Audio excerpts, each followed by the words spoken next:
आपल्या सर्वांचे पुन्हा एक वार ख्रिस्ताच्या नावामध्ये हार्दिक स्वागत आहे. सर्वांचे पुन्हा एक वार मी आभार उपकार मानत आहे की आपण ह्या ठिकाणी वेळेवरती जमलेला आहात. विशेष करून बोरगे परिवार ह्या ठिकाणी आहे. आभार उपकार मानतो की पुन्हा एक वार तुम्ही आमच्या संगती जोडले गेलेला आहात. फार महत्त्वाचं तत्व शिकत आहे.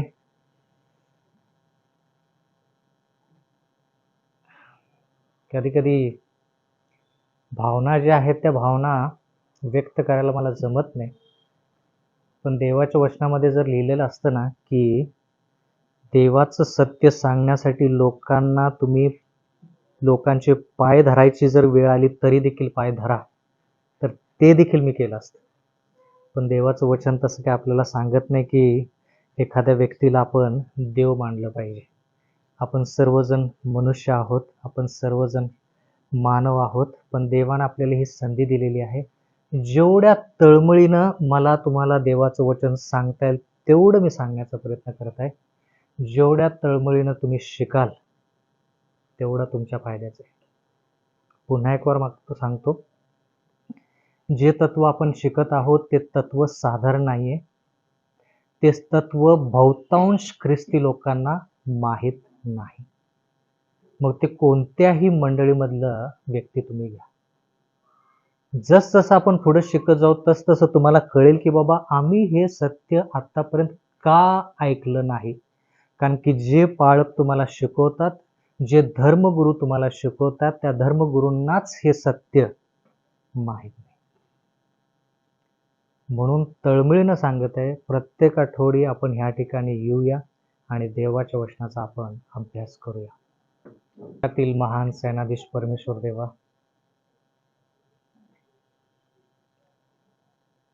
तुमचे आभार कितके मानावे तितके थोडेच आहेत.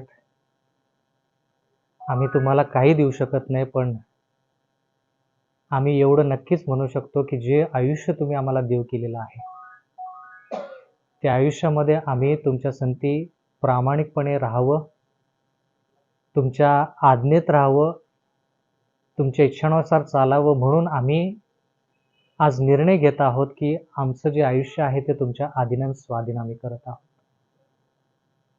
गहन आणि गूढ गोष्टी तुम्ही आम्हाला शिकवत आहात. बहुतांश ख्रिस्ती लोकांना हे जे सत्य आहे हे माहीत नाही. आम्ही देखील गाफील न राहता, आम्ही देखील ह्या सत्यापासून वंचित न राहता तुमचं सत्य शिकून इतरांपर्यंत ते सत्य पोहोचवावं, म्हणून तुमची जी तळमळ आहे ती तळमळ आमच्या अंतःकरणामध्ये उतरू दे. तुम्ही जेवढं प्रेम आम्हाला दाखवता तेवढंच प्रेम आम्ही इतरांना दाखवावं, अशा प्रकारचं प्रेम आमच्या अंतःकरणामध्ये उतरू दे. तुम्ही जसा तुमचा एकुलता एक पुत्र देऊन सर्व जगासाठी बलिदान त्याग केलेला आहे, तशाच प्रकारचं आयुष्य आमचं देखील असावं, म्हणून आम्ही तुमच्या चरणी विनंती करत आहोत, मागत आहोत. आजचं जे सत्य आहे ते सत्य तुमच्या वचनातून आम्हाला मिळावं, पवित्र आत्म्याद्वारे आम्हाला ते प्राप्त व्हावं. म्हणून आमच्या पापांची चुकांची फक्त आम्हाला क्षमाच करू नका, तर ते पाप पुसून टाका, कारण की आम्ही न्याय निवाड्याच्या दिवसामध्ये आहोत. इथून पुढची वेळ आणि आमचं सर्वस्व तुमच्या अधीन स्वाधीन करून नम्र प्रार्थना येशूच्या नावे मागतो, म्हणून तुम्ही ऐका.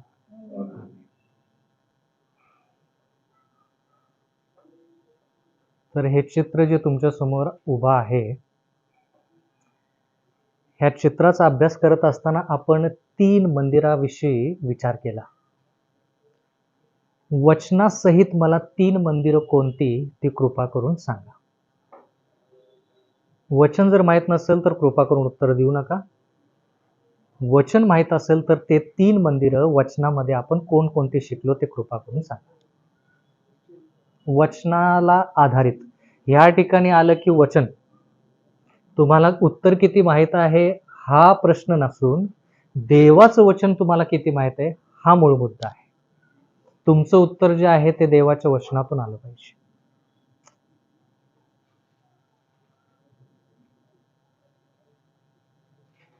तीन मंदिरं कोणकोणती ते सांगा.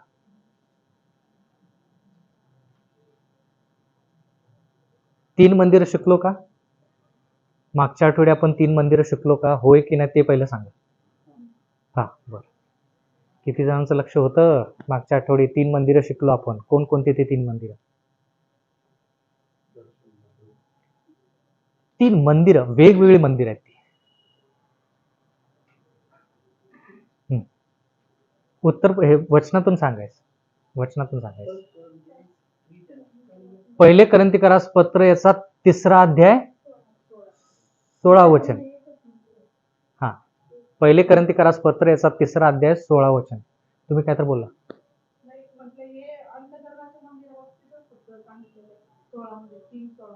हा, पण आपण 3 मंदिराविषयी शिकलो. ते एक मंदिर जे आपण वाचल ते सांगा. कोणतं ते 16 वचन?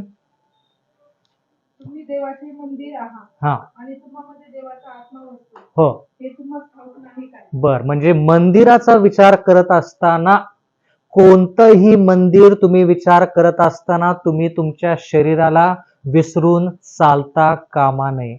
बोललेलं कळालं का? कळालं नसेल परत सांगतो.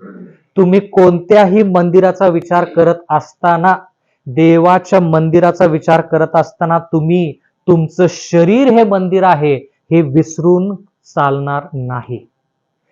तुम्हाला जसं देवाच्या मंदिराची काळजी व्हायची आहे, तुम्हाला जसं देवाच्या मंदिराचा आदर आहे, तसाच ह्या शरीराचा जर तुम्ही आदर केला तर तुम्हाला देवाच्या मंदिराचा आदर आहे हे नक्की होईल.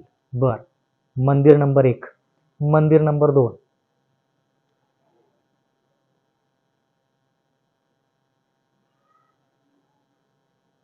मागच्या आठवडी शिकलो का 3 मंदिराविषयी? बरं, नाही? हा, नाही शिकलो मग मागच्या आठवडी? हा, मग शिकलो नाही असं कसं काय? शिकलोय आपण. वचन सांगा मला. आठवत नाही तो भाग बघा. शिकलोय आपण. हा, निर्गम. निर्गम मध्ये पहिलंच वचन आपण जवळपास ते शिकलो होतं.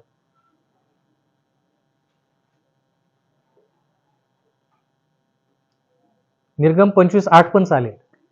निर्गम 25:8 वाचा.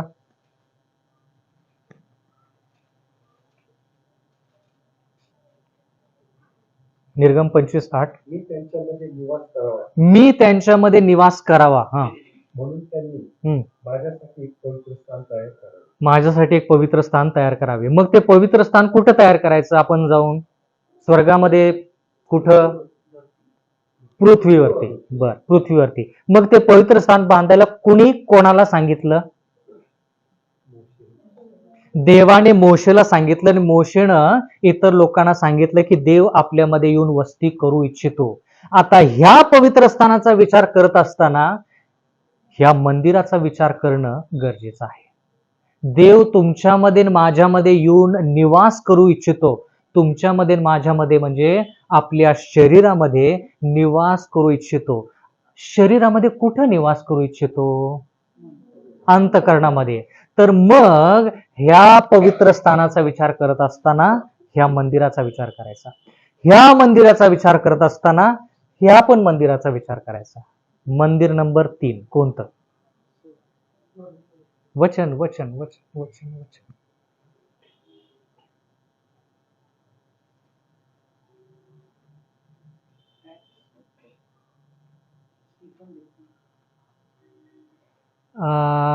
त्या ठिकाणी येशू ख्रिस्त देवाच्या उजव्या बाजूला उभा आहे असं तिथे लिहिले. बरं, वाचा कोणतं वचन बघूया. प्रेषितांचे कृत्य तुम्ही बोलला 7वा अध्याय वर 55. 7:55 वाचा बघूया. त्या ठिकाणी स्वर्गीय मंदिराचा उल्लेख केलेला आहे का?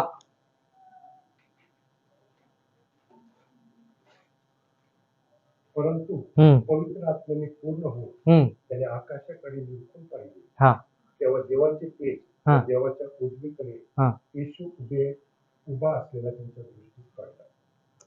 बर, मंदिर असा शब्द आला पाहिजे. जरी उत्तर बरोबर असलं तरी मंदिर असा शब्द आला पाहिजे. कुठं आहे? स्वर्गीय मंदिर तुम्ही सांगितलं होतं, पण त्याचा उल्लेख कुठं आहे? इब्रिकरास पत्र 8वा अध्याय लिहून घेतलं असेल. हा, पहिलं आणि दुसरं बरोबर आहे उत्तर. इब्रिकरास पत्र याचा 8वा अध्याय 1 आणि 2 सांगा. सांगण्याचा मुख्य मुद्दा हा आहे की हम्म. स्वर्गामध्ये राजवैभवाच्या हा. सिंहासनाच्या उजवीकडे बसलेला हम्म. असा प्रमुख याजक आपल्याला आहे. हम्म. तो पवित्र स्थानाचा म्हणजे माणसाने नव्हे तर प्रभूने घातलेल्या खऱ्या मंडपाचा सेवक आहे. खऱ्या मंडपाचा सेवक आहे. ते खरं मंडप जे आहे, ते पवित्र स्थान, ते मंदिर जे आहे, ते स्वर्गामध्ये कुणी बांधलेलं आहे? देवाने ते मंदिर बांधलेलं आहे. आता ते मंदिर जे देवानं स्वर्गामध्ये बांधलेलं आहे आणि हे मंदिर जे मोशे आणि इस्रायल लोकांनी बांधलं, दोन्हीमध्ये फरक काय? उजळणी चालू आहे अजून. आज तर 10च वाजतील.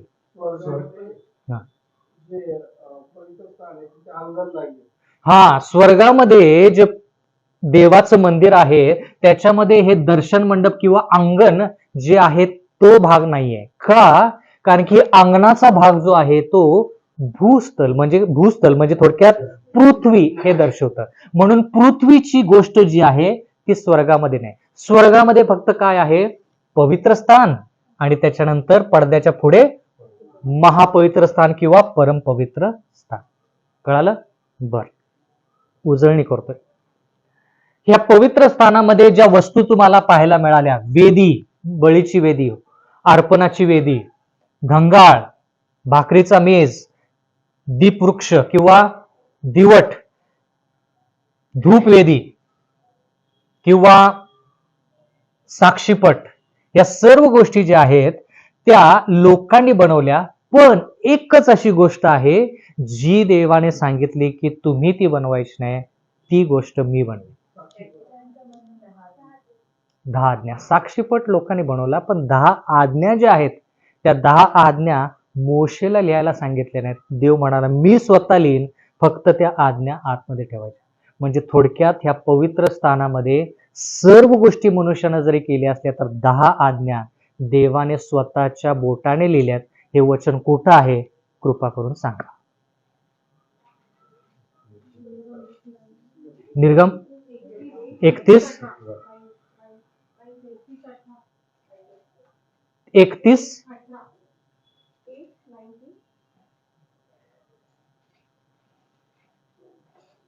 जे वचन सांगतात ते वाचा कृपा करून. परमेश्वराने हा, कोणतं वचन? 31:18. 31:18. बर. हा.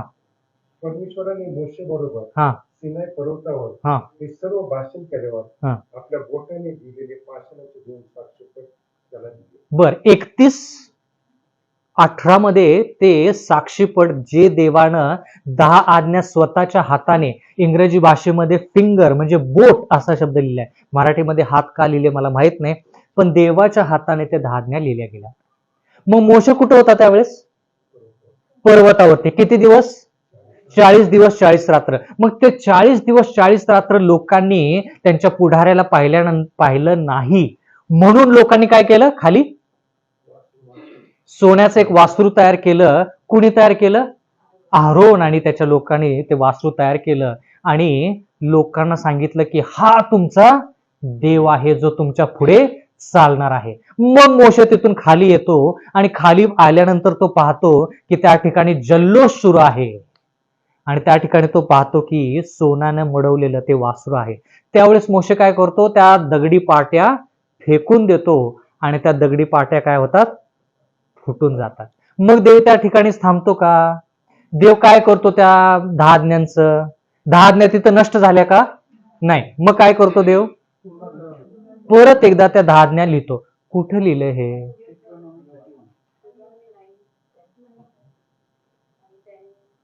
बर, सांगा, वाचा. अनुवाद याचा कोणता अध्याय? 9-10. बर, 9-10 मध्ये काय लिहिले? परत लिहिलेल्या पाट्या असं शब्द पाहिजे त्या ठिकाणी. पाट्या त्या परत लिहिल्या गेल्या असा शब्द पाहिजे. लिहिल्या गेल्या असा जरी असला तरी परत त्या पाट्या ज्या तोडल्या गेल्या होत्या त्या परत लिहिल्या गेल्या.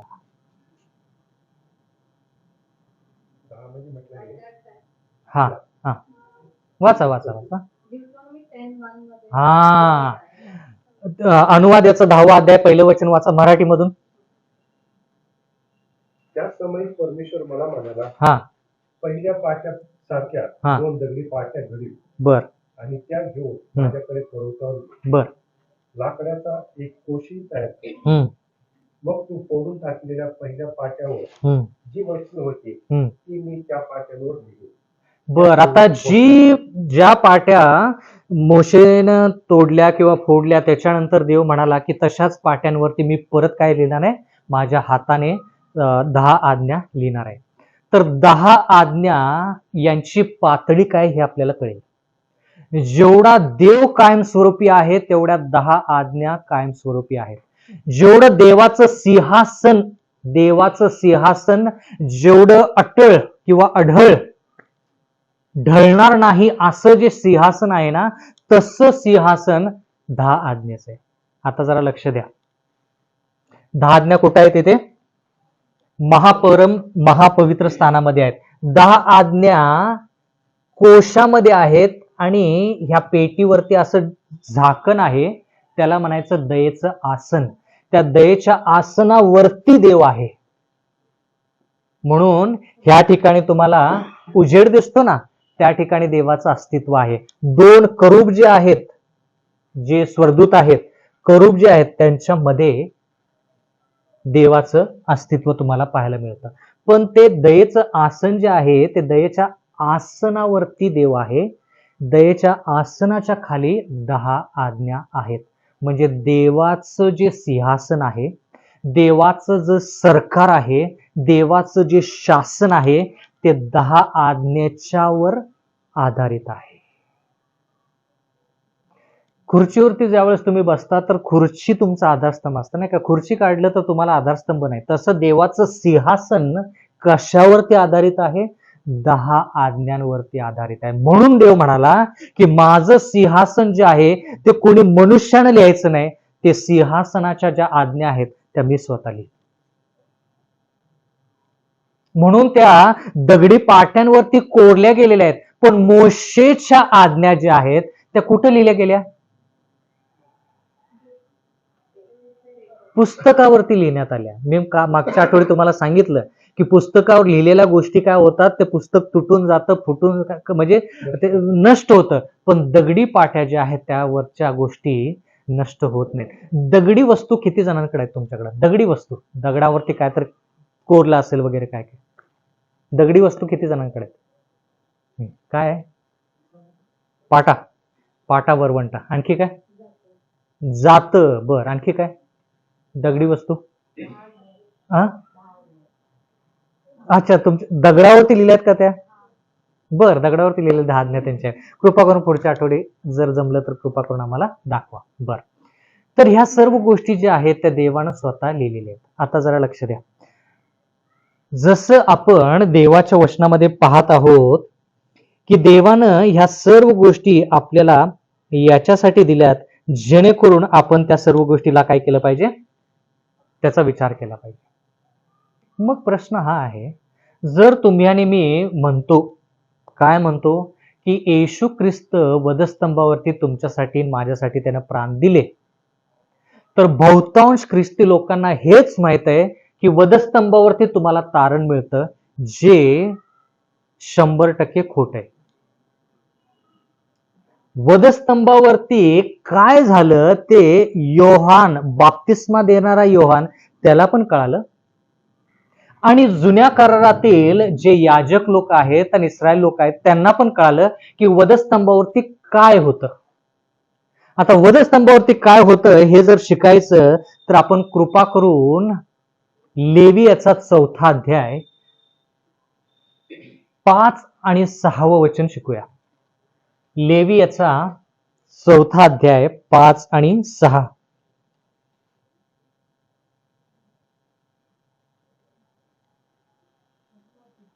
लेविय 4 त्याचा 5वं वचन. लेवियाचा 4था अध्याय 5 वचन कोणाला मिळालं का? अभिषिक्त याजकाने हा गोऱ्याचे काही रक्त घ्यावे हा व ते दर्शन मंडपात न्यावे. बर. गोऱ्याचं रक्त घेऊन दर्शन मंडपामध्ये न्यायचं. का न्यायचं गोऱ्याचं रक्त किंवा कोकऱ्याचं रक्त? अर्पण. बरं, का अर्पण द्यायचं? अर्पण का द्यायचं? पापाची. बरं, पाप केल्यामुळं काय होतं? रोमकारासपत्र 3:23, रोमकारासपत्र 6:23 प्रमाणे सर्वांनीच पाप केलेलं आहे. सर्वांनी ज्या ज्या व्यक्तीनं पाप केलेलं आहे त्यांचं पापाचं वेतन, त्यांचा पगार काय आहे? मरण आहे. आता ते मरण जे आहे ते मरण कोण घेतं तो भाग या ठिकाणी आहे. आता मरण का घ्यायचं किंवा ते मरण जे आहे ते का स्वीकारायचं ज्यानं पाप केलं त्यानं? कारण की 10 आज्ञा हेच म्हणतात की जो कोणी मला मोडेल, जो कोणी माझं उल्लंघन करेल, 10 आज्ञा म्हणतात, जो कोणी माझं उल्लंघन करेल त्याला मृत्यू पत्करावा लागेल. त्याला काय करावं लागेल? मृत्यू पत्करावा लागेल. आता जरा लक्ष द्या. मृत्यू पत्करावा लागेल म्हणजे थोडक्यात काय? त्याचा प्राण मला पाहिजे. जो पाप करेल त्याचा प्राण मला पाहिजे. जो पाप करेल तोच मरेल. कुठं लिहिले? जो जीवात्मा पाप करेल तोच मरेल. कुठं लिहिले? पापाचं वेतन काय? सर्वांनीच पाप केलेलं आहे आणि पापाचं वेतन मरण आहे. पण जो जीवात्मा पाप करेल अचूक तोच मरेल. कुठं लिहिले? तिथं पाप म्हणजे स्वैराचार आहे असं लिहिले, पण जो जीवात्मा पाप करेल तोच मरेल. म्हणजे त्याच्याऐवजी कोणी मरणार नाही. वडिलाचा पाप मुलगा वाहणार नाही. आई एझेकिएल याचा 18वा अध्याय आणि 4थं वचन. 4 मध्ये पण लिहिले, पण 4थं वचन. वाचा.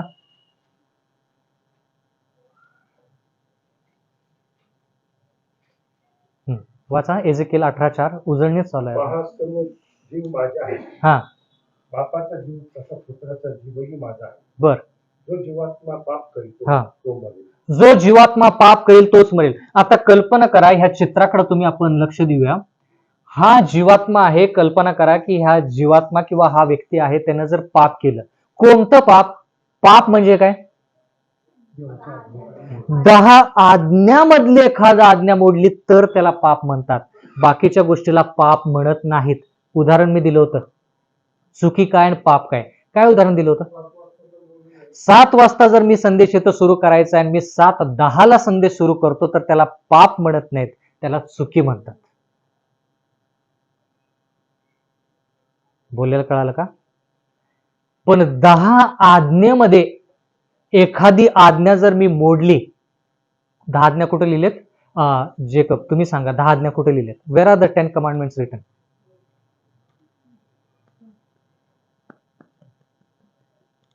सॅम्युएल, 10 आज्ञा कुठे लिहिलेत? हा, निर्गम मध्ये कुठं? निर्गम 20 मध्ये लिहिले. त्या 10 आज्ञामध्ये जर एखादी आज्ञा मोडली तर किती आज्ञा मोडल्यासारखं आहे? कुठे लिहिले? याकूब, बरोबर आहे. पुढं पुढं पुढं पुढं. याकूब 2रा अध्याय, याकूब 2:10. याकूब 2:10. लवकर लवकर वाचूया पुढं. याकूब 2:10. एक आज्ञा मोडली की सगळ्या आज्ञा मोडल्यासारखं आहे. याकूब 2:10 वाचा. कारण जो कोणी संपूर्ण नियमशास्त्र पाळून हा. एका नियमाविषयी चुकतो तो सर्वांविषयी दोषी होतो. बर, आता मला सांगा, याकोबानं हे येशू ख्रिस्ताच्या वधस्तंभाच्या अगोदर लिहिलं का नंतर लिहिलं? नंतर लिहिलं, बरोबर. येशू ख्रिस्त प्राण देता झाल्यानंतर लिहिलं, बरोबर. मग जर तुमचं माझं तारण इथंच झालंय तर मग ह्या गोष्टीचा उल्लेखच करायला नको ना. मग पाप म्हणजे काय व्हायलाच नको ना मग, कारण की तारण आपल्याला इथंच मिळाले. पण देव काय म्हणतो?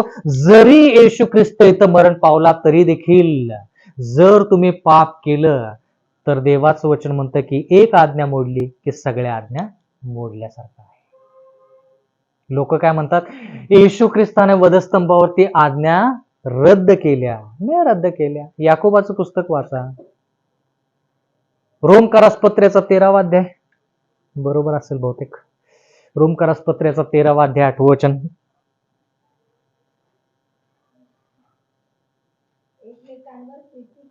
याशिवाय कोणाच्या ऋणात राहू नये. हा कारण जो दुसऱ्यावर प्रीती करतो हा. त्याने नियमशास्त्र पूर्णपणे पाळले आहे. त्यानं नियमशास्त्र पूर्णपणे पाळलेलं आहे. म्हणजे नियमशास्त्र म्हणजे 10 आज्ञा पाळलेल्या आहेत. आता ह्या 10 आज्ञा ज्या आहेत, ह्या 10 आज्ञा मोडून चालणार नाही. का नाही चालणार? ह्या 10 आज्ञा मोडून चालणार नाही. का नाही चालणार? एजेकिएल याचा 12वा अध्याय, सॉरी माफ करा, उपदेशक याचा 12वा अध्याय, उपदेशक एक्लिजियास्टस, उपदेशक याचा 12वा अध्याय आणि 13 वचन. उपदेशक याचा 12वा अध्याय आणि 13 वचन. आता सर्व काही तुम्ही ऐकले, सर्वांची सार ही की सर्वांचा सारांश हाच की देवाचे भय धर देवाचे भय धर व त्याच्या आज्ञा पाळ. व त्याच्या आज्ञा पाळ. मनुष्य कर्तव्य काय हा ते एवढेच आहे. ते एवढेच आहे. बरं, आता पुढचं वचन महत्वाचं. हा सगळ्या बऱ्या वाईट गुप्त गोष्टीचा न्याय करीताना. बऱ्या वाईटाच्या गोष्टीचा न्याय करीत असताना न्याय कुठं होतो? न्याय इथं होतो का? न्याय इथं होतो का? न्याय परम पवित्र स्थान किंवा महापवित्र स्थानामध्ये या ठिकाणी न्याय होतो. म्हणून 10 आज्ञा ज्या आहेत त्या इथं तुम्ही किती पाळा, तुम्ही 10 आज्ञा इथपर्यंत पाळत गेलं पाहिजे. का नाही कळालं? 10 आज्ञा आपण त्याचं उल्लंघन केलं म्हणून येशू ख्रिस्त काय करतो? जो जीवात्मा पाप करेल तो मरायचा ना. येशू ख्रिस्त म्हणतो तुझ्या ऐवजी मी मरण पावतो. पण 10 आज्ञा तुला पाळल्या पाहिजे. तुझा मृत्यू मी घेईन ना, पण माझं आयुष्य तू घेतलं पाहिजेस. नाहीतर तुझा मृत्यू पण मीच घ्यायचा आणि तू तसाच राहायचा असं नाही होणार. तुझा जर मृत्यू मी घेत आहे तर माझं जीवन मी तुला देतोय. माझं जीवन जर तुला नको तर तुझा मृत्यू मी घेऊ शकत नाही. देवाणघेवाण अटीवरती येशू ख्रिस्त या ठिकाणी आपल्या संगती बोलत आहे. येशू ख्रिस्त म्हणतो बाबा मी तुला तुझं प्राण जे आहे ना ते तुझं मृत्यू तो मी घेतो, काय हरकत नाही, पण माझं आयुष्य तू घेशील का? जर तू पापातच जगणार असशील, पापातच राहणार असशील तर माझा हा वधस्तंभ तुझ्यासाठी काय फरक पडेल? काहीच फरक पडणार नाही.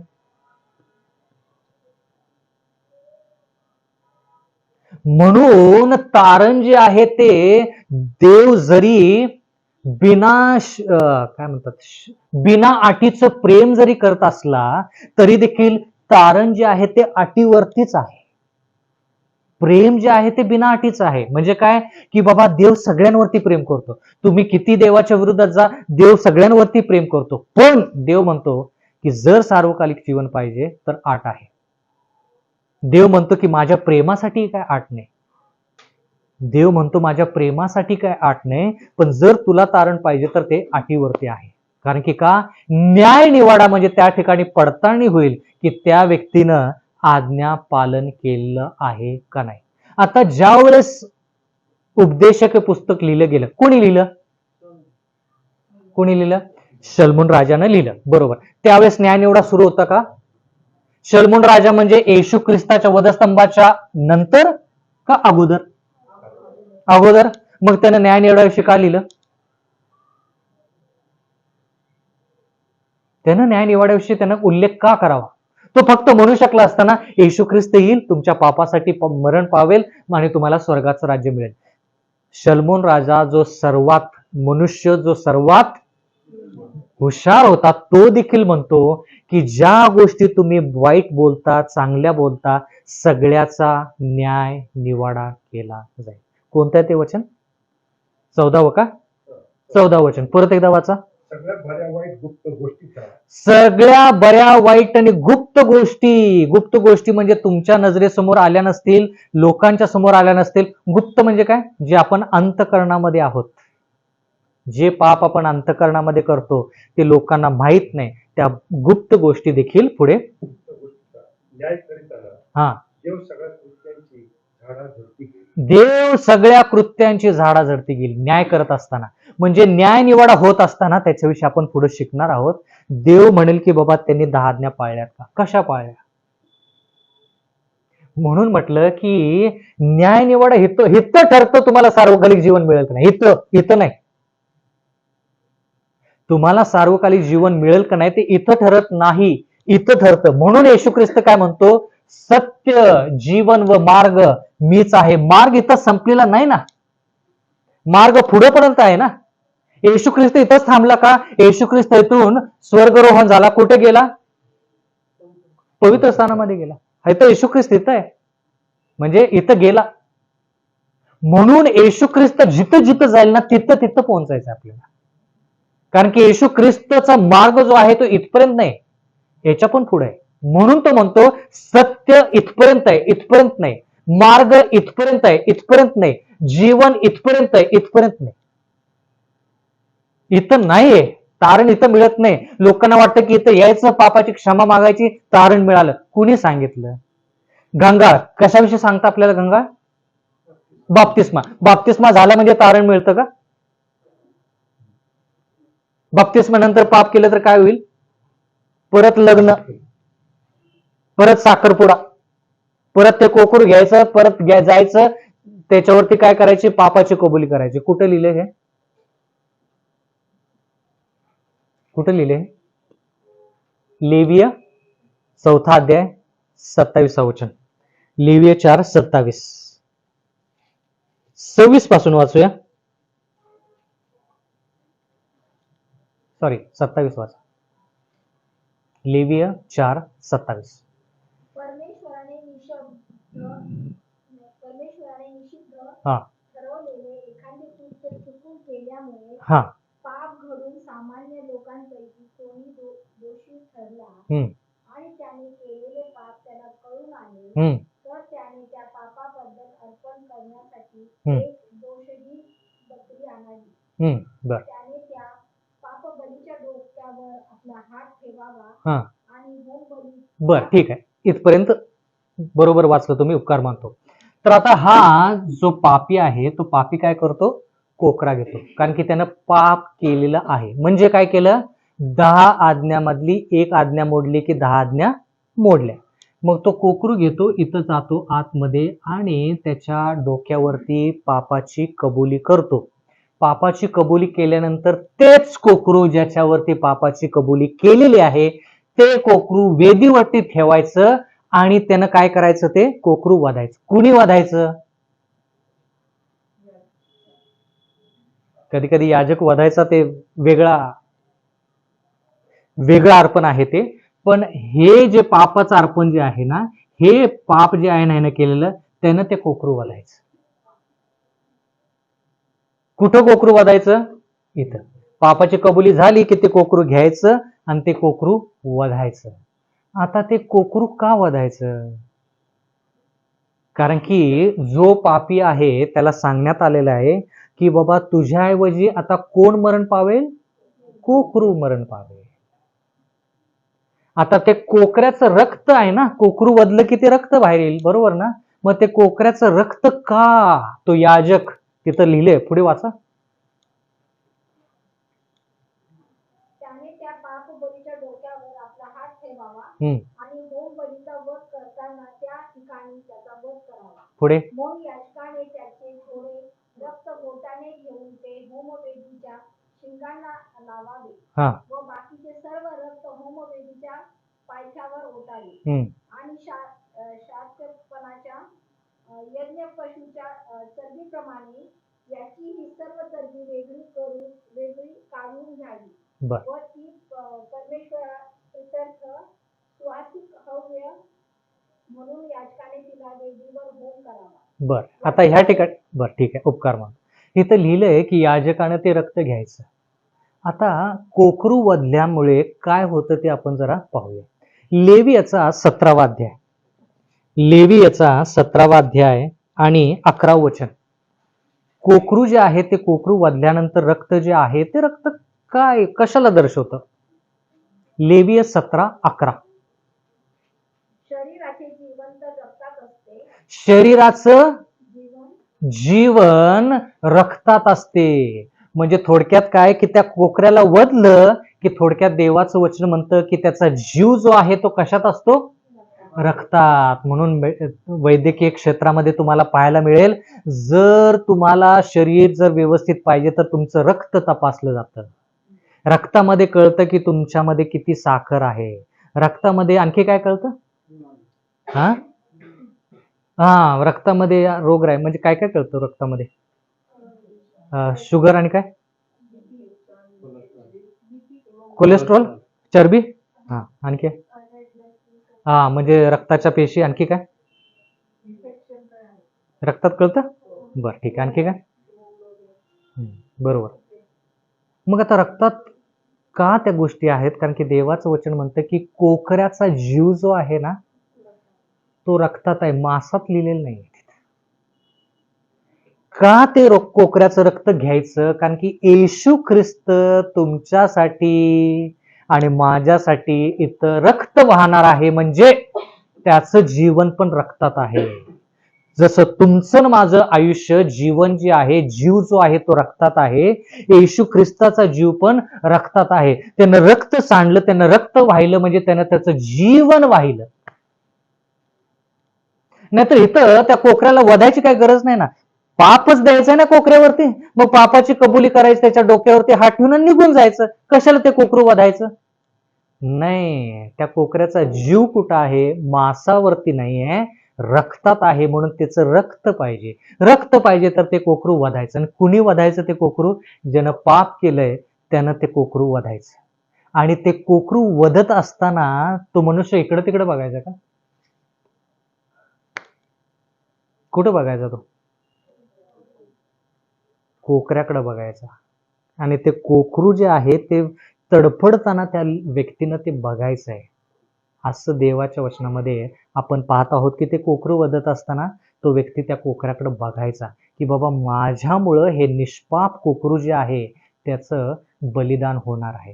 तर तोच भाग येशू ख्रिस्त ज्यावेळेस वधस्तंभावरती प्राण देईल त्यावेळेस जे लोक येशू ख्रिस्ताला वधस्तंभावरती मारतील त्या लोकांनी येशू ख्रिस्ताकडे बघायचं. तसं झालं का? आता हे जुन्या करारामध्ये लिहिले का कुठं की जे लोक येशू ख्रिस्ताला मारतील ते त्याच्याकडे बघतील? नाही लिहिलं. झकरायाचा 10वा अध्याय, झकरायाचा 10वा अध्याय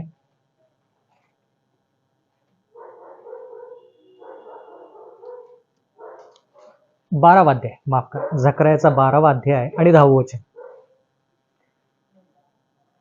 झकरायाचा 12वा अध्याय आणि 10वं वचन. आणि मी दाविदाच्या घराण्यावर हा व यरूशलेमेच्या रहिवाशांवर कृपा व विनवणी यांच्या आत्म्याचा वर्षाव करीन.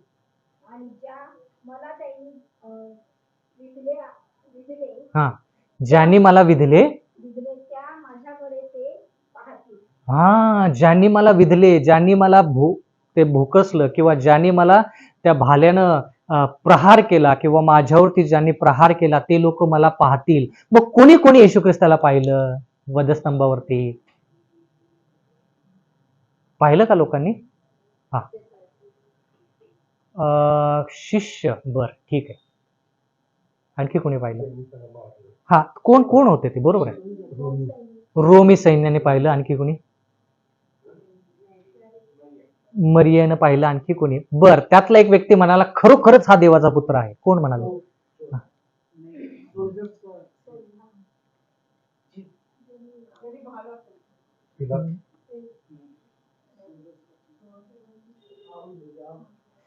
खरोखर हा देवाचा पुत्र आहे. कोण म्हणाला? पुढच्या आठवडी मला उत्तर पाहिजे. बर त्या ठिकाणी लोकांनी येशू ख्रिस्ताला वधताना पाहिलेलं आहे. आता जरा लक्ष द्या. देवाचं वचन म्हणतं की ज्या वेळेस हे कोकरू वधलं जायचं आणि त्याचं रक्त घेतलं जायचं तर कोकऱ्याचा प्राण, कोकऱ्याचा जीव रक्तात असतो. बरोबर का? म्हणून देवानं सांगितलं जुन्या करारामध्ये की ज्यावेळेस ते लोक मांसाहार खातील त्यावेळेस त्या मांसाहारामध्ये रक्त नसावं. कुठला संदर्भ कुठं कळाला का?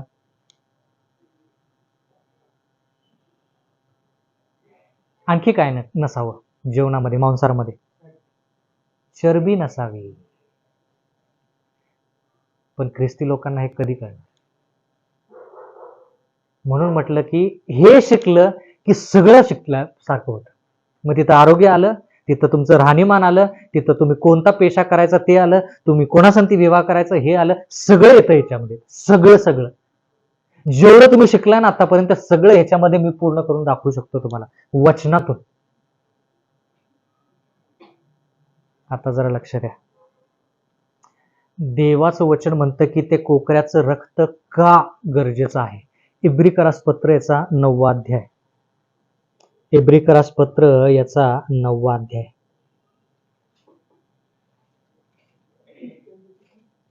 इब्रिकरास पत्र याचा 9वा अध्याय 22वा वचन.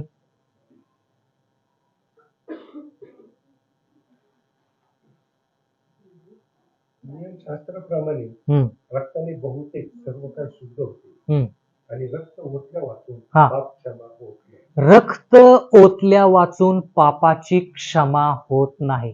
तिथं काय लिहिलंय जरा लक्ष द्या.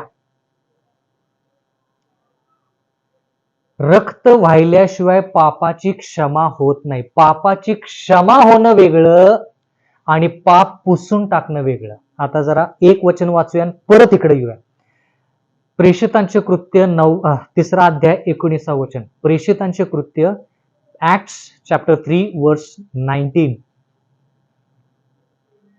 इब्रिकरास पत्रामध्ये काय वाचलं? रक्त वाहिल्याशिवाय पापाची क्षमा होत नाही. बर, इथं काय लिहिले बघूया. तेव्हा तुमची पापे पुसून टाकली जावी. हा, आता पापे पुसून टाकली जावी. बर, पुढे. म्हणून पश्चाताप करा हा व वळा. पश्चाताप करा आणि वळा. बर, ठीक आहे. आता ह्या ठिकाणी 2 गोष्टी आपण पाहिल्या. इब्रिकरास पत्रामध्ये लिहिले की रक्त वाहिल्याशिवाय पापाची क्षमा होत नाही. पण प्रेषितांच्या कृत्यामध्ये लिहिलंय की पापाला पुसून टाकलं पाहिजे. मग दोन्ही गोष्टी एकच का वेगवेगळ्या? एकच का वेगवेगळ्या?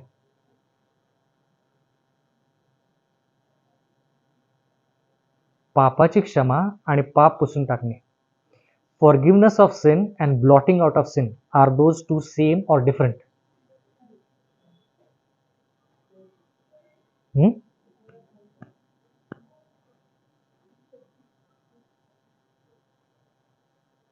वेळ पाहिजे. पापाची क्षमा.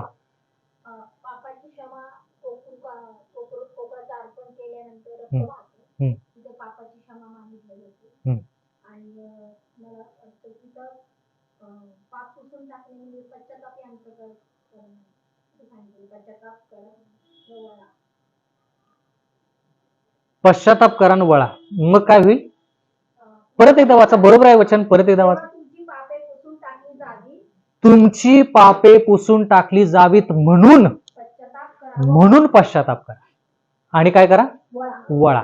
आता पश्चाताप आपण इथं करत नाही का? इथं पश्चाताप नाही का? करतो की नाही पश्चाताप? इथं मन वळतं नाही तर की बाबा इथून पुढे मी पाप करणार नाही. येशू ख्रिस्त मरी मगदलेनीला काय म्हटला? जा, परत पाप करू नको. मग कुठं येशू ख्रिस्त इथं होता ना? येशू ख्रिस्त मेरी मगदलेनीला म्हटला जा, परत पाप करू नको, म्हणजे तुझ्या पापांची क्षमा झालेली आहे. बरोबर? तारण मिळालं का तिला तिथं? मरिया का मेरी मगदलिनी, मरिया मगदलिनी, तिला तिथं सार्वकालिक जीवन मिळालं का? येशू ख्रिस्त म्हटला मी देखील तुला काय करत नाही? दोषी ठरवत नाही. जा, परत पाप करू नको. तिथं तिला तारण मिळालं का? होय नाही माहित नाही. का नाही? किती जण होय म्हणता? तुम्ही काय हो म्हणता? तुम्ही काय? पहिले तुमच्याकडे मग तुमच्याकडे. बरं. पवित्र स्थानामध्ये सर्व गोष्टी आहेत. आपण परमेश्वर तो न्याय तिथे करणारा या पुस्तकाचे जे कोणी पाप करून मेले किंवा जगत आहे त्यांच्या न्याय होईल. पवित्र स्थानामध्ये. बर. जेव्हा येशू म्हणतो क्षमा झालेली आहे म्हणजे हा, मग जर त्या ठिकाणी तारण त्या व्यक्तीला मिळालेलं आहे तर त्या व्यक्तीला परत जा आणि पाप करू नको, काय सांगायचं? तारण मिळालं म्हणजे स्वर्गाचं राज्य. आता नाही नाही, जर तिथं तारण मिळालं तर स्वर्गाचं राज्य, मग परत जाऊन पाप करू नको हे सांगायची काय गरज? हा, मूळचा स्वभाव पापाकडे वळणार आहे. काही असू दे, तारण मिळालं म्हणजे झालं ना. मग आता पाप केलं तरी चालेल. मग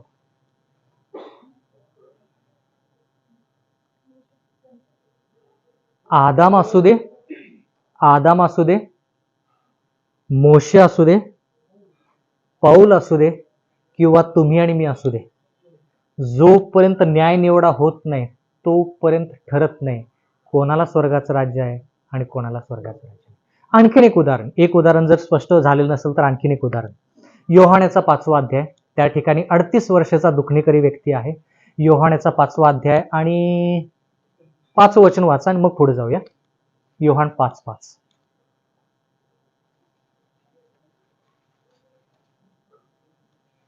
तेथे 38 वर्ष आजारी हा. असलेला कोणी एक माणूस होता. हम्म, येशूने त्याला पडलेले पाहिले आणि त्याला तसे करून आता बराच काळ लोटला आहे. हा. हे ओळखून त्याला म्हटले, हम्म, तुला बरं होण्याची इच्छा आहे का? हम्म. त्या दुखणे करणाऱ्याने त्याला उत्तर दिले, बरं, ठीक आहे. बरं व्हायची इच्छा आहे का? आणि मग त्याच्यानंतर तो म्हणतो की हो मला बरं व्हायची इच्छा आहे. मग येशू ख्रिस्त त्याला बरं करतो. 13 वचन वाचा.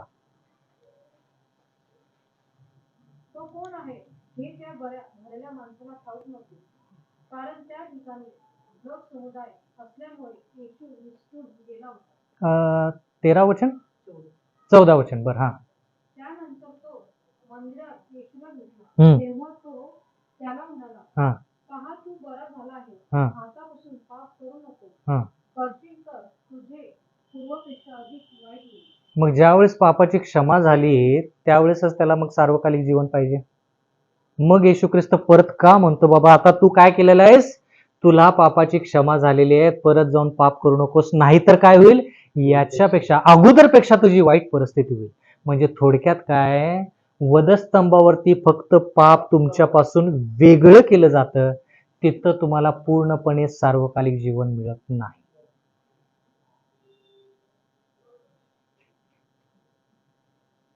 जर इथं सार्वकालिक जीवन मिळतं ना, मग इथून याजकानं ते रक्त घ्यायचं आणि मग इथं शिंपडायचं आणि परत जायचं, काही करायची गरज नाही.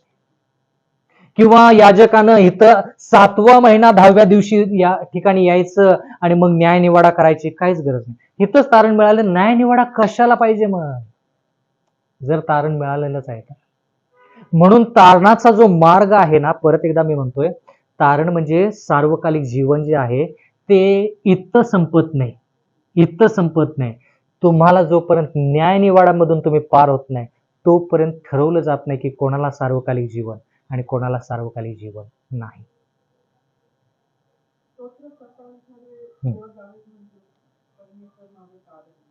हा, बरोबर आहे. तारण आहे ना, पण येशू ख्रिस्त इथंच थांबलेलं नाही ना. इथून जाऊन परत तो स्वर्गामध्ये जाऊन मध्यस्थी करतोय ना आपल्यासाठी. इथून जाऊन परत इथं तो काय करत आहे, न्याय निवाडा करत आहे. तारणच आहे ना, इथं पण तारण तारण तारण तारण, सर्व तारणाचाच मार्ग आहे.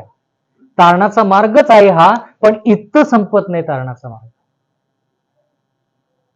इथं जर संपला असता तर येशू ख्रिस्ताला वरती जाऊन मध्यस्थी करायची काय गरज आहे का?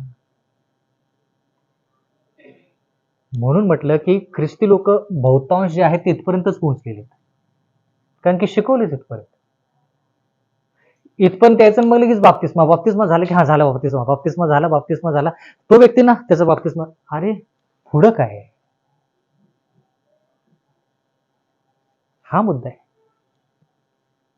म्हणून त्या तत्वाचंच नाव काय बघितलं का तुम्ही, पहिल्यापासून त्या तत्वाचं नाव काय, येशू ख्रिस्ताची स्वर्गीय मंदिरामध्ये सेवा. स्वर्गीय मंदिरामध्ये सेवा म्हणजे सेवा इथं झाली ना पूर्ण, भूतलावरती त्यानं सेवा पूर्ण केली, पण ही सेवा पूर्ण झाली म्हणजे ही राहिली ना अजून, म्हणून ती पूर्ण सेवा करायला घेतली, इथं गेला तो. मग ह्याच्यानंतर इथं जाणार किंवा गेलाय. ही जेवढी सेवा महत्वाची तेवढी ही सेवा, आणि ती ही सेवा महत्वाची. कारण की याजक फक्त इथंच असतो का, नाही. इथंच राहतो का, नाही. इथं पण जातो ना. ह्याच्या पलीकडे कुठे जातो का? देवाच्या वचनात कुठंच लिहिलेलं नाही की ह्याच्या पलीकडे पण काय आहे. शेवट इथे.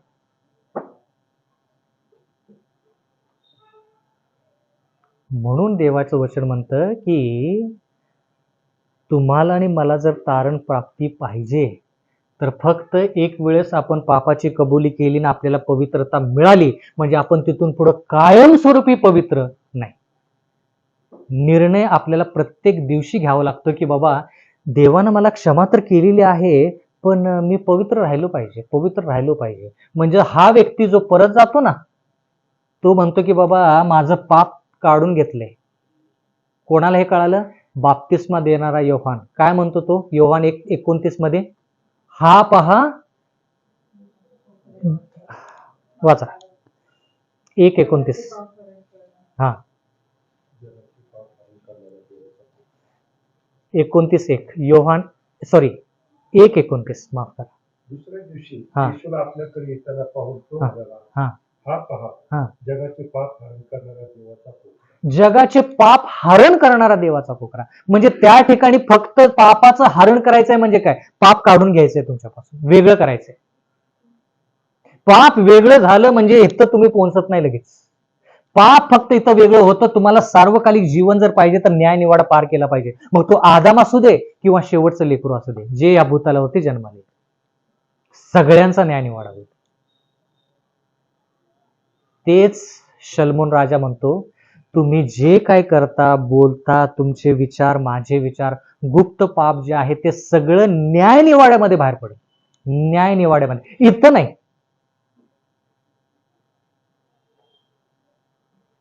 इथं फक्त येशू ख्रिस्त म्हटलं की बाबा मी काय करणार आहे, तुमचं पाप मी काढून घेणार आहे, पण मी स्वर्गाच्या राज्यात जाणार आहे. स्वर्गाच्या राज्यात येशू ख्रिस्त गेला. मध्यस्थी, कशाला मध्यस्थी पाहिजे? इथंच तारण मिळालंय तर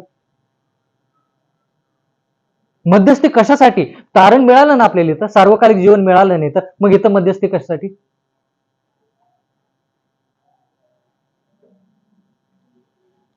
मध्यस्थी ह्याच्यासाठी की बाबा अजून देखील बाबा तुम्हाला इथं पोहोचायचंय. आणि या गोष्टीविषयी आपण सविस्तर अभ्यास करणार आहोत. ह्याला अजून खूप वेळ लागेल. म्हणून मी म्हणतोय प्रत्येक आठवडी या, कारण की आपण इथपर्यंतच पोहोचले. बहुतांश ख्रिस्ती लोक इथपर्यंतच पोहोचले. इथं पाप क्षमा होते, इथं पाप पुसून टाकलं जात नाही. पाप पुसून टाकेपर्यंत तुम्हाला आणि मला थोडक्यात कोल्हापुरी भाषेमध्ये गत्यंतर नाही. गत्यंतर शब्द कळाला? पर्याय नाही. आता जरा महत्वाचा मुद्दा. अगोदर पण मी सांगितलं, परत एकदा सांगतो. कल्पना करा की तुम्ही एक गुन्हा केलेला आहे आणि तुमचा खटला शिवाजीनगर कोर्टात चालू आहे. पण तुम्ही अटकपूर्व जामीन मागितलेला आहे आणि तुम्हाला अटकपूर्व जामीन मिळालेला आहे. म्हणजे तुम्ही काय करू शकता? कामाला जाऊ शकता, घरी राहू शकता, तुम्ही फिरू शकता, हे सगळं गोष्ट. त्याचा अर्थ असा का की तुम्ही निर्दोष आहात? खटला फक्त तुमच्यापासून वेगळा झालेला आहे, खटला चालू आहे. तो खटलाचा निकाल ज्यावेळेस लागेल, ज्यावेळेस न्यायाधीश म्हणेल की बाबा खरंच हा व्यक्ती निर्दोष आहे, सर्व पुरावे तपासून पाहिले असता अमुक अमुक व्यक्ती निर्दोष आहे हे आम्हाला आढळलेलं आहे, म्हणून या व्यक्तीची आम्ही निर्दोष मुक्तता करत आहे, त्यावेळेस तो श्वास घेऊ शकतो. बोलायला कळालं का? त्या काळामध्ये जर त्यानं आणखीन काय तर गुन्हा केला आणि चुकी केली तर मग सांगा मला काय होईल त्याची परिस्थिती. म्हणून फक्त वधस्तंभापर्यंत पोहोचू नका. येशू ख्रिस्त फक्त इथंच नाही आहे, येशू ख्रिस्त इथं पण गेला ना.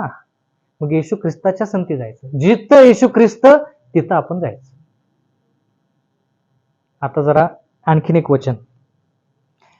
वचन महत्वाचं आहे, ते आपण वाचूया.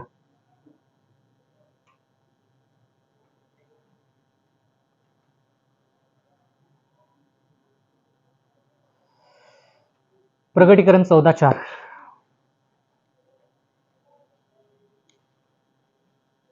प्रकटीकरण 14:4.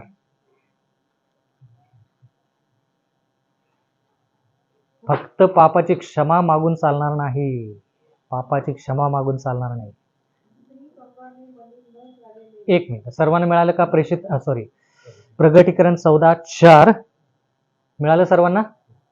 वाचा. स्त्री संघाने मलिन न झालेले हा. ते एक हा. आहे. हा. ते शुद्ध आहे. जेथे कोठे कोकरा जातो जेथे कुठे कोकरा जातो. कोकरा म्हणजे कोण? येशू ख्रिस्त. जेथे कुठे येशू ख्रिस्त जातो तिथे त्याच्या मागे जाणारे ते एक आहे. हा, त्याच्या पाठीमागे जाणारे ते हेच आहे. मग आता कोकरा इथपर्यंतच येतो का? किंवा येशू ख्रिस्त इथंच आहे का? नाही, येशू ख्रिस्त स्वर्गामध्ये पण गेला ना. मग त्याच्या पाठीमागे गेलं पाहिजे ना, तरच आपल्याला सार्वकालिक जीवन. आपण म्हणतो ना, मेंढपाळ जो आहे तो मेंढपाळ ज्या ज्या ठिकाणी जातो त्या त्या ठिकाणी ते कोकरू जातं. मग कोकरू जर त्या ठिकाणी गेलं पाहिजे तर मेंढपाळ इथं आहे. मेंढपाळ इथं नाही. आज 2000 वर्षापूर्वी येतो होता, मान्य आहे, पण आता इथं नाही ना तो. वचन, सगळं वचन, स्वतःच काही सांगायचं नाही तर स्वतःच काही शिकवायचं नाही म्हणायचं. म्हणून कोकरा जिथं जातो त्या ठिकाणी ते लोक गेली पाहिजेत. म्हणून सार्वकालिक जीवनाचा अभ्यास करत असताना तारणाची योजना, परत एकदा जर तुम्हाला विचारलं कोणी की तारणाची योजना वधस्तंभावरती संपली का, तर तुम्ही त्यांना म्हणायचं तारणाची योजना वधस्तंभावरती संपत नाही. जोपर्यंत परमपवित्र स्थान किंवा महापवित्र स्थानामध्ये न्याय निवाडा पूर्ण होत नाही तोपर्यंत तारणाची योजना पूर्ण होत नाही. कळालं का की येशू ख्रिस्त स्वर्गरोहण झाल्यानंतर आतापर्यंत का आला नाही? का आला नाही आतापर्यंत? काय लिहिलंय योहान 14:1-2-3 मध्ये? तुमचं मन काय करू देऊ नका, अस्वस्थ होऊ देऊ नका. का? देवावरती जसा विश्वास ठेवता तसा माझ्यावरती विश्वास ठेवा. मी काय करायला चाललेलो आहे? जागा तयार. आता जागा कोणाची तयार करणार आहे येशू ख्रिस्त? ज्यांनी बाप्तिस्मा घेतला सगळ्यांची, सगळे जाणार स्वर्गाच्या राज्यात? नाही, मला सांगा, सगळेच ख्रिस्ती लोक स्वर्गाच्या राज्यात जातील का? तुम्ही अंतःकरणातून मला सांगा, का नाही जाणार? बाप्तिस्मा घेतलाय ना त्यांनी, येशू ख्रिस्ताला स्वीकारलं ना. बाप्तिस्मा घेताना येशू ख्रिस्ताला आम्ही वैयक्तिक तारणारा म्हणून स्वीकार करत आहोत. मग का तारण नाही त्यांना? कारण की त्याच्यानंतर पाप क्षमा जरी झाली तर त्याच्यानंतर ते पापातच जर राहिले, न्याय निवाड्याच्या दिवशी जर ते पापात दिसले, परत पाप. जर तुम्ही मला विचारलं ना सर्वात महत्वाची गोष्ट कोणती, तर ही आहे. कारण की माणूस इथपर्यंत कसा पण पोहोचू शकतो, कसं तरी काहीतरी करून पोहोचत. इथं पोहोचायला ना खूप कष्ट लागतं. इथं पोहोचायचं तर मग सगळंच. म्हणून कृपा करून या गोष्टी शिकत असताना अर्धवट शिकायच्या नाहीत, पूर्णपणे शिका. तिथं लिहिलंय की जर मी जागा, माझ्या पित्याच्या घरी भरपूर जागा आहेत आणि जर मी जात आहे तर मी परत येईन आणि तुम्हाला माझ्या संगती घेऊन जाईन, जेणेकरून ज्या ठिकाणी मी आहे त्या ठिकाणी तुम्ही असावं. बरोबर? आता ज्या ठिकाणी येशू ख्रिस्त आहे त्या ठिकाणी आपण असावं, तर मग येशू ख्रिस्त इथं नेमका कुठे आहे आता? त्या ठिकाणी आपल्याला जायचं. मग त्या ठिकाणी येशू ख्रिस्त आपल्याला लगेच घेऊन जाईल का? येशू ख्रिस्त स्वर्गाच्या राज्यामध्ये जर जगायचं ना तर ते स्वर्गाचं राज्याचं आयुष्य इथं जगायला पाहिजे. हा मूळ मुद्दा आहे. म्हणून पवित्र स्थानाचा अभ्यास करत असताना ही पृथ्वी आहे, हा भाग पृथ्वीचा आहे, पण हा भाग स्वर्गाचा आहे. म्हणून येशू ख्रिस्तानं पृथ्वीवरची जी सेवा आहे ती पूर्ण केली. म्हणून येशू ख्रिस्त म्हटला वधस्तंभावरती, इट इज फिनिश्ड. त्याचा अर्थ तो झाला. म्हणजे त्याची जी सेवा, त्याचं जे कार्य होतं भूतलावरती, ते कार्य ते पूर्ण झालं. तिथं 10 आज्ञा त्यानं रद्द केल्या, हा काहीच संबंध नाही. इट इज फिनिश्ड म्हणजे आपल्याला माहित पाहिजे की काय काय संपलं त्या ठिकाणी. ही सेवा संपली, मान्य. पण ही सेवा आहे ना अजून देवाची, येशू ख्रिस्ताची. म्हणून तारणाची योजना इथं समाप्त होत नाही. तारण आपल्याला इथं मिळत नाही. तारण आपल्याला इथं मिळतं ज्यावेळेस आपला न्याय निवाडा होतो. म्हणून आपण त्या निकालाची वाट बघायची. निकालाची वाट बघत असताना आपण जे शब्द येशू ख्रिस्ताने मेरी मॅग्दलिनीला सांगितले, जे शब्द येशू ख्रिस्ताने त्या 38 वर्षाच्या दुखणेकऱ्याला ज्याला बरं केलं, तेच शब्द येशू ख्रिस्त आपल्याला म्हणत आहे, जा परत पाप करू नको. कारण की का न्याय निवड आहे. इथं जर तारण असतं तर झालं, मग प्रश्नच नाही, काय शिकायची गरज नाही, मग काय अभ्यासक्रमाची पण काही गरज नाही. येशू ख्रिस्त पापाची क्षमा मागायची, झालं प्रश्न. येशू ख्रिस्त म्हणतो पाप पुसून टाकेपर्यंत राहिलं पाहिजे, टिकलं पाहिजे. मला सांगा, पाप पुसून टाकणे म्हणजे काय?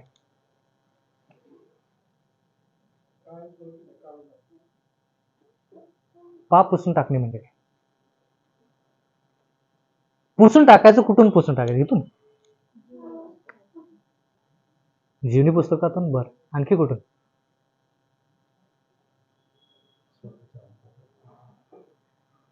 तुम्ही केलेलं पाप तुम्हाला जर वर्षानुवर्ष सार्वकालिकरित्या जर आठवायचं असेल तर तुम्हाला ते आवडेल का? जे पाप तुम्ही केलेलं आहे ते पाप सार्वकालिक आयुष्यामध्ये जेवढं तुम्ही जगाल सार्वकालिकरित्या तेवढ्या वेळ ते तुम्ही आठवणं तुम्हाला आवडेल का? म्हणून ते पाप फक्त इथूनच नाही तर इथून पुसून टाकण्याची क्रिया इथं आहे, जेणेकरून स्वर्गाच्या राज्यामध्ये गेल्यानंतर तुम्हाला तुमचं एकही पाप आठवणार. काही लोक आजकाल जगामध्ये जगत आहेत, चांगलं आयुष्य जगत आहेत, पण त्यांनी केलेलं पाप त्यांना आठवतं, म्हणून काय होतं, शैतान म्हणतं बघ हे पाप तू अगोदर केलं होतं. खचून जातात, निराश होतात लोक. पण देव म्हणतं की तुम्हाला मी आशा देतो की एक दिवस असा येईल की मीही तुमचं पाप आठवणार नाही आणि तुम्हालाही तुमचं पाप आठवू देणार नाही. तोपर्यंत आपल्याला काय करायचे? वाट बघायची. तोपर्यंत काय? जा परत पाप करू. परमेश्वर आपणास आशीर्वाद दे. पवित्र पवित्र जिवंत सायंटिस्ट परमेश्वर पित्या, आकाश पृथ्वी चंद्र सूर्य तारे निर्माण करते बाप्पा, पित्या प्रार्थना विनंती करताय पित्या, आम्हाला तू जे काही तुमची आध्यात्मिक पातळी वाढवण्यासाठी पित्या, आमच्या आध्यात्मिक पातळी वाढवण्यासाठी तुम्ही आम्हाला इथे घेऊन आलात पित्या. जे ज्ञान आम्हाला इथून मिळतं पित्या, ते ज्ञान आम्ही आमच्या आयुष्यामध्ये जोडावं असं तुम्ही करा पित्या. पित्या प्रार्थना विनंती करताय, ह्या ताईंचे जे काही डोक्याला त्रास आहे पित्या, त्यांना जो काही अजून शरीरात काही त्रास असेल तो देखील तो काढून टाक पित्या.